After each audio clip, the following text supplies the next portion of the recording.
doesn't have to be said, Dan, major disappointment with performance and result. Yeah, I think so. I think obviously you look at it, the results 2-0, it's probably been quite kind to us that. I think they probably should have had 3 or 4 more, if I'm being honest. It was a real below par performance today, and yeah, a real disappointment. Sometimes you've got to take your hat off. We didn't play well, but I thought they were a decent football side. They got their goals, and second half in particular, I thought they were really hard to close us down. Yeah, they did, and I think that was the thing today. They knew what they were going to do, and they outworked us. They ran us into the ground at times, they pressed us well, and we just never got going at times. But again, I'm not going to take anything away from these lads.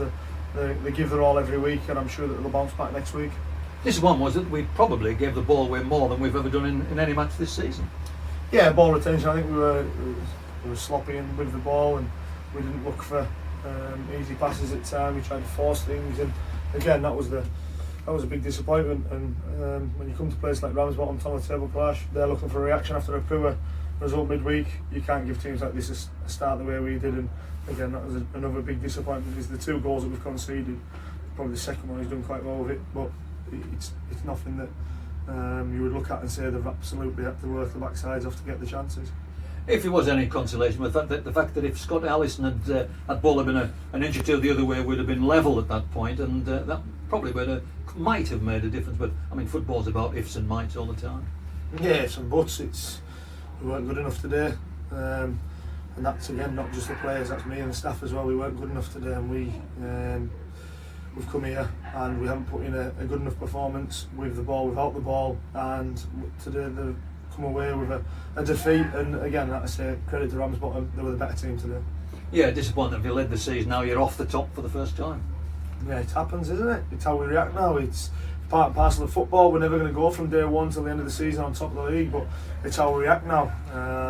I'm sure these lads are hurting as much as I am, and I'm sure we'll get a reaction next week and we can sort of fight our way back into it. I think it's opened up a door for a few other teams to sort of stay in around the hunting pack. So again, it's turned into a right scrap now.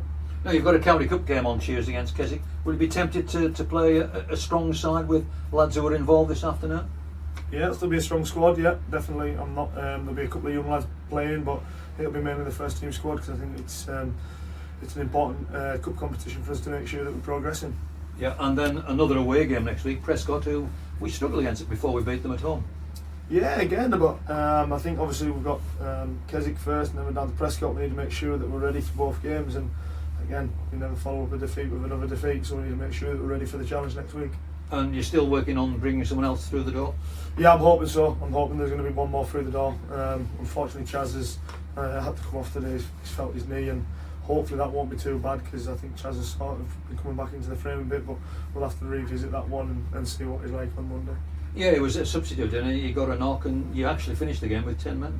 Yeah, he had to come off. Obviously, the 2 first half substitutions that I had to make, and then bringing Chaz on, and unfortunately, he just felt his knee when he went to turn and move forward. And hopefully, it's not as bad as what obviously not as bad as we hope. And fingers crossed he can be back ready in the next week or so. As a manager, you proacted there when you were proactive in the substitutions. 5 minutes before half time, you'd just gone 2-0. You make two substitutions. Yeah, and again, I said to Robbie and Brad in there, it wasn't just them two. I could have taken any of them off in the first half, and it's part and parcel of it. They've accepted it. They were still there cheering the teammates on. They'll be disappointed, which I expect them to be, but I expect them to give me the reaction that I know they've got inside them. I think obviously the 2 substitutions, when I didn't want to play Tinners today. Tinners was touch and go whether he could get through the game, and unfortunately when you go 2-0 down in the top of the table clash, you have to take a risk, and could have backfired on us. Tinners could have got injured and could have lost him for a longer time, but hopefully he'll be fine, and again, it's part and parcel of it. Danny, thanks very much indeed. Cheers, Walsh, thank you.